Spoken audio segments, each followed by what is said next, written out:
We have been conditioned to believe that victory grants ownership, that the spoils of battle belong unequivocally to the champion. But in the hallowed corridors of the world's most exclusive club, even the most cherished symbol of triumph is governed by an unseen, unyielding hand, the green jacket. It is arguably the most recognizable garment in global sport, a signifier of athletic immortality, worn by the game's true titans. Yet, the story of this blazer is not one of simple acquisition, but of strict, almost monastic adherence to protocols. This is not merely a prize, it is a temporary loan bound by layers of tradition and reverence that stretch back to the days of Bobby Jones and Clifford Roberts themselves. The moment the applause fades, the champion's relationship with the garment shifts entirely, from celebration to stewardship. Consider the paradox. A man achieves the pinnacle of his professional legacy, earns the right to wear the coveted garment, yet is immediately subjected to the club's stringent conduct rules regarding its use. For 364 days, the champion is permitted to take the jacket beyond the confines of the property, carrying the club's identity into the world. It is a profound trust, a fleeting moment of public display before the gates close again. We remember the sight of Nicklaus raising it in triumph and the quiet dignity of Hogan wearing it at the champion's dinner. But when the calendar turns, when the dogwoods bloom anew, that temporary custodianship ends. The jacket must return. It returns to the grounds where it belongs, never again to be seen outside the walls of Augusta National, except during the single week of the annual tournament. It is placed back into the storage room, awaiting the next rite of passage, or the return of its owner for the yearly gathering of champions. It is a powerful silent reminder that at Augusta, the legacy of the institution always supersedes the fame of the individual. The man may be immortalized, but the jacket remains a symbol of the protocols that govern this gentleman's game. This raises a fascinating question. If you had won, if you were granted this singular precious year with the jacket, where in the world would you have worn it before surrendering it forever to the club? Comment your theory here. We will see you at the next tee. In the theater of major championship golf, trophies often gleam with silver and crystal. But at Augusta, the ultimate prize is woven from wool, dyed a distinctive shade of master's green. It is the green jacket. Yet this garment is not merely a prize. It is a contract, a binding agreement steeped in decorum and extraordinary protocol, a mandate of stewardship that begins the moment the champion is helped into the perfectly tailored coat.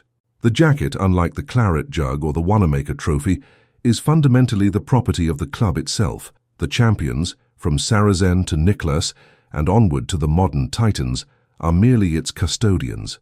This distinction is the bedrock of the most famous protocol, the one-year exile. The jacket gifted to the newly crowned champion is perhaps the most famous piece of clothing in all of sport. For 365 days, it serves as a worldwide emissary of the club. It travels to late-night talk shows, state dinners, and sometimes, if we are honest, to the local grocery store. A brief, glorious expatriation. But mark this date, typically the Tuesday evening of the following year's tournament. When the next April rolls around, the champion must bring the garment back, surrendering it to the quiet sanctity of the champion's locker room. This rule underscores a fundamental philosophy of preservation. The club is not willing to risk the irreplaceable symbol becoming a personal relic, or worse, a commercial commodity. The jacket must remain forever linked to the hallowed turf from which it originated. Consider the contrast between the champion's jacket and a member's jacket. The few who wear the green jacket as a uniform, the members of the club, are held to an even stricter, almost monastic standard. They may only don their jackets within the perimeter of the gates. They are an internal uniform, never meant for display in the outside world.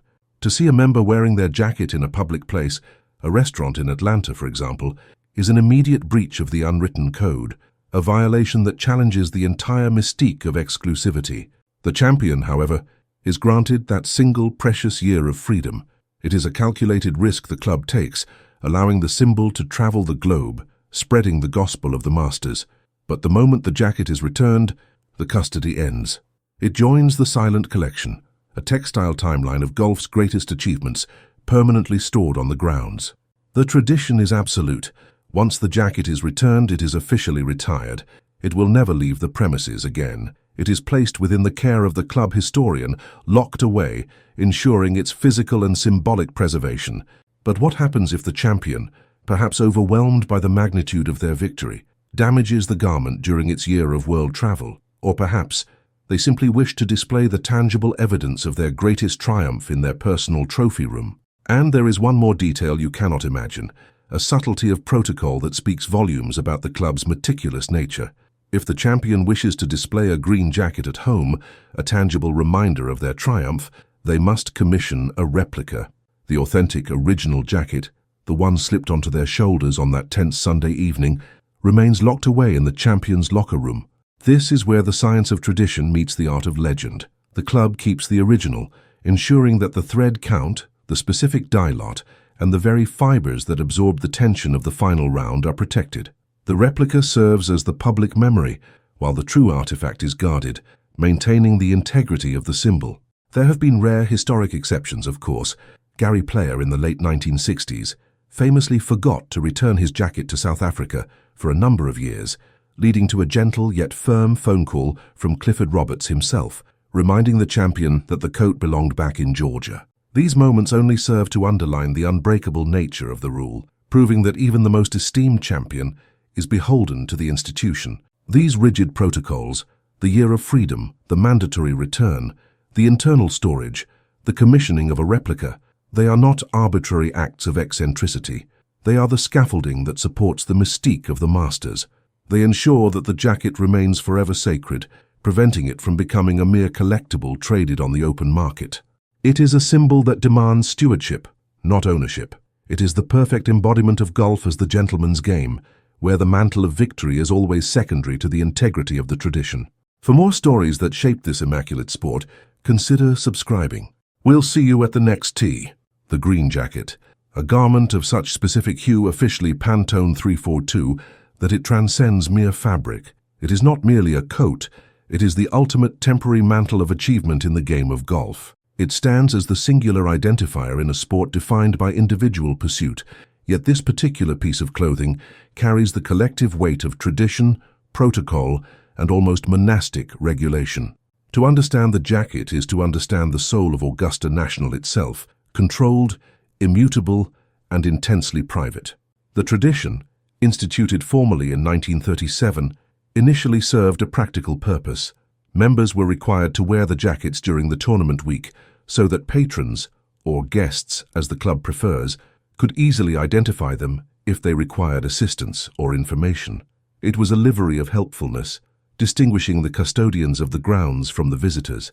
It was Sam Snead in 1949 who became the first champion to be awarded the jacket. But even then, the club recognized the need to protect the symbol's sanctity. Unlike the silver chalices or crystal trophies that winners of other majors take permanent possession of, the green jacket operates under a unique gentlemanly decree. It is a perpetual loan. For the winner, the elation of that Sunday afternoon is immediately followed by a rather fascinating and precise administrative reality. The champion is granted a special one-year dispensation. They are permitted to take the jacket off the grounds for the next 12 months, a window during which they may parade the victory across the globe, bringing the prestige of the club to the world's attention. This single year of freedom is a critical element of the club's mystique. It allows the champion to wear the jacket at events, on television, or even, as Nick Faldo once confessed, while doing the dishes. It is a temporary crown, a physical reminder that they are the reigning monarch of the game. But the clock is ticking. The jacket must be returned before the following year's tournament. It is a mandatory act of surrender. The jacket rejoins its brethren, stored deep within the hallowed confines of Augusta National, never again to leave the property. It becomes a museum piece, reserved only for when the champion returns to compete or attend the annual champions' dinner. The protocol is not just theoretical. It has been rigorously tested over the decades. Take, for instance, the case of Gary Player. A three-time champion and known collector of trophies, Player famously took his jacket back to South Africa after his 1961 victory. Years passed, and the jacket remained across the Atlantic. The chairman at the time, Clifford, was a man who preferred quiet enforcement over public confrontation. The story goes that Roberts made a polite yet firm phone call to Player, gently reminding him that the jacket was, in fact, the property of the club and needed to be returned immediately. Player, ever the diplomat, offered to return it, claiming he had simply forgotten. Roberts' reply was perfectly measured. "Gary, we would be delighted if you would simply never wear it again." The jacket was returned, and the protocol was reaffirmed. It is a testament to the club's power that their rules are obeyed, often through nothing more than a quiet word between gentlemen. This strict enforcement is rooted in history. The club's founders understood that if the symbol of victory became commonplace, if replicas or even the original were seen carelessly outside the context of the game, its value would diminish. It must remain rarefied, almost sacred. It is the difference between currency and gold reserves. The gold stays locked away, giving the currency its value. And there is one more detail you cannot imagine regarding this magnificent piece of attire. When a champion receives his jacket, it is rarely the one he wore during the immediate Sunday ceremony. The jacket presented during the televised climax is often borrowed, perhaps from a member of similar stature, or a previously sized jacket, to ensure a perfect, dramatic fit for the cameras. The champion's actual jacket, meticulously tailored to their exact specifications, often arrives weeks later, shipped discreetly to their home to begin its one-year world tour. The Sunday exchange is theatre. The tailoring is serious business. Furthermore, once the champion returns the jacket, they do not have free rein to wear it whenever they visit the grounds. The jackets are often stored together in a secured room near the pro shop, an immaculate collection of history. A champion must request their jacket upon arrival. This ensures the garment remains pristine, protected from the hazards of travel or accidental spillage, ready to be donned only for specific approved occasions such as the champion's dinner or while playing a practice round. The green jacket is therefore the ultimate metaphor for the club itself. It represents supreme achievement, but always under the watchful eye of tradition. It teaches the champion humility, reminding him that while he may have conquered the course, he does not own its history. He is merely a temporary custodian of its most powerful symbol. It is a quiet insistence on order, a respectful nod to the past, and the most elegant uniform in all of sport. For those who understand the nuances of the gentleman's game, the strict protocols surrounding that green cloth speak volumes about the eternal respect due to the institution. For more stories that mold the character and consequence of this sport, we invite you to continue this journey. We look forward to seeing you at the next tee. We often focus on the flight of the ball, the perfect trajectory of a 7-iron, or the deafening roar that echoes through the pines of Amen Corner. But the true mastery of this sacred contest lies not merely in conquering the course, but in embracing the timeless, almost monastic protocols that govern the men who succeed here. The highest honor in the game is perhaps the most heavily regulated prize in modern sport, the green jacket. It is a garment of deep rye green wool, single-breasted, adorned with brass buttons bearing the Augusta National crest. It is not merely a jacket, it is the uniform of the most exclusive fraternity in golf, and while the champion earns the right to wear it, the club retains the absolute authority over its whereabouts. Consider the irony. A man achieves the pinnacle of his professional life, receives the ultimate recognition, yet he is granted custody of his prize for less than 12 months. This is not a trophy to be displayed indefinitely in a glass case at home. It is a loan. Upon receiving the jacket, a moment always steeped in ceremonial gravity, often assisted by the previous year's winner, the champion is permitted to take it off the grounds. He may parade it, savor it, and perhaps even wear it to the local drive-through, should he wish to shock the populace. But this grace period is finite. When he returns the following April, the jacket must be relinquished and stored in a designated secure closet on the club premises. It becomes thereafter a piece of Augusta's history, permitted to be worn only when the champion is physically within the gates of the club. It is a perpetual reminder that while he is an immortal champion, he is also a lifelong custodian of the club's legacy. This single regulation ensures that the prestige of the jacket remains tied to the institution, not the individual. This reverence for tradition extends beyond the clothing and into the most private social gatherings.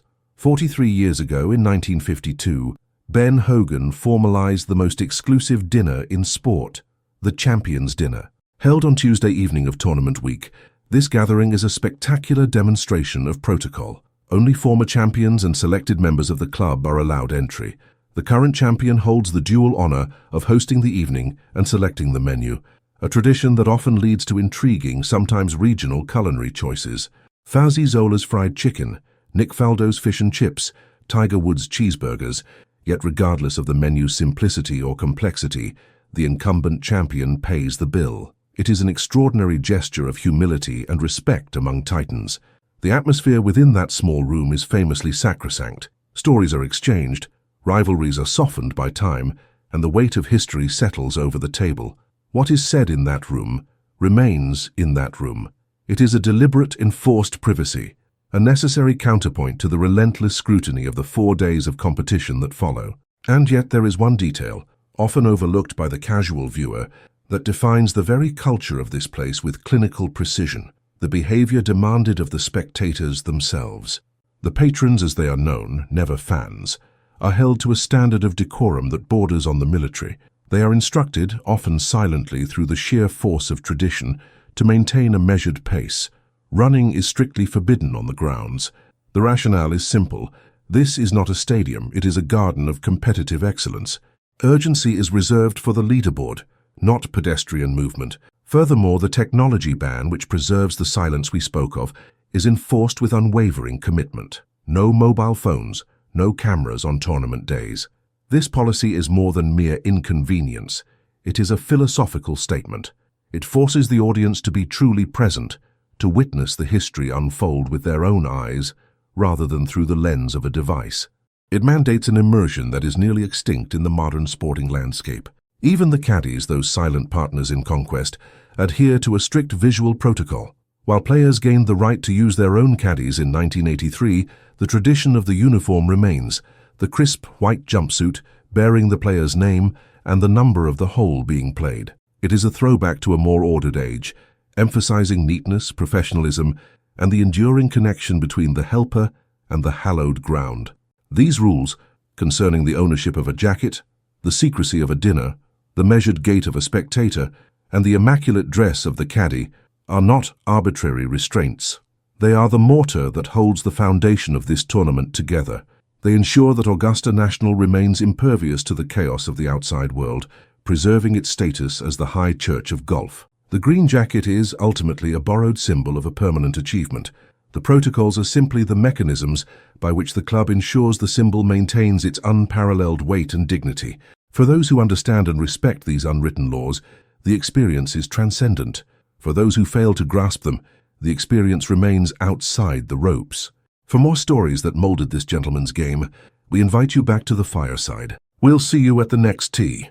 The game of golf at its highest echelon is a study in self-regulation, a gentleman's agreement played out across nature's canvas. Yet, nowhere are the rules of conduct and the weight of tradition more rigorously enforced than within the confines of Augusta National. The symbol of this unique governance is not the trophy, but the garment, the green jacket. For the casual observer, it is merely the prize slipped onto the shoulders of the champion, a flash of emerald history. But for those inducted into this exclusive fraternity, the jacket is ceremonial regalia, governed by protocols that are as precise and unyielding as the speed of the 14th green. It is perhaps the most famous piece of clothing in all of sport, yet paradoxically, it is the one thing the champion truly does not own. The jacket's origin is humble. It was first adopted in 1937, long before it represented victory.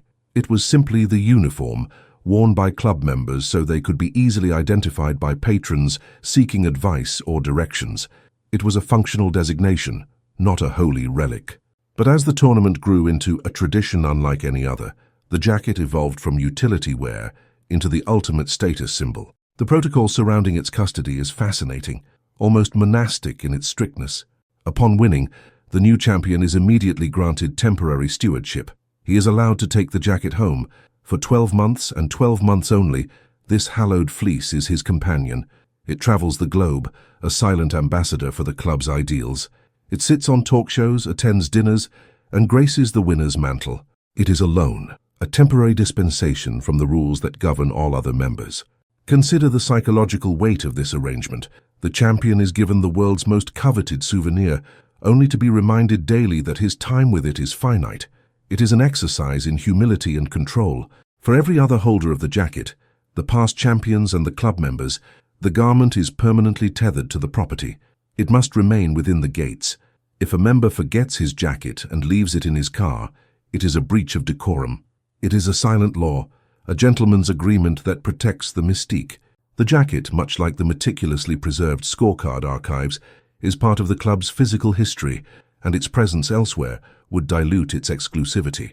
This rigidity is not arbitrary. It is the deliberate preservation of value. Think of the jacket not as clothing, but as a ceremonial standard, akin to a flag that is only flown on sovereign territory. To allow its widespread presence would be to commodify a tradition built entirely on scarcity and restriction. The true moment of protocol occurs the following April. As the new tournament begins, the previous champion must return his green jacket to Augusta National. It is a quiet ceremony of surrender. The garment is then dry cleaned, catalogued, and stored permanently in the champion's locker room or archives, awaiting the champion's return for future tournaments. He may wear it on the grounds, but it will never again leave the club. In an era where every moment is monetized and every artifact is auctioned, the green jacket stands as a defiant testament to timeless protocol. Its value is inversely proportional to its availability. The stricter the rules governing its movement, the heavier its symbolic weight becomes. It is a reminder that in this particular corner of the sporting world, the rules are the masters, and even the champions are merely the temporary custodians of history. This dedication to ritual and order is what elevates the game beyond mere competition. It is the silent pledge that maintains the integrity of the institution. If these stories of the great game and its enduring traditions resonate with you, consider subscribing and sharing your favorite master's memory below. We shall see you on the next tee.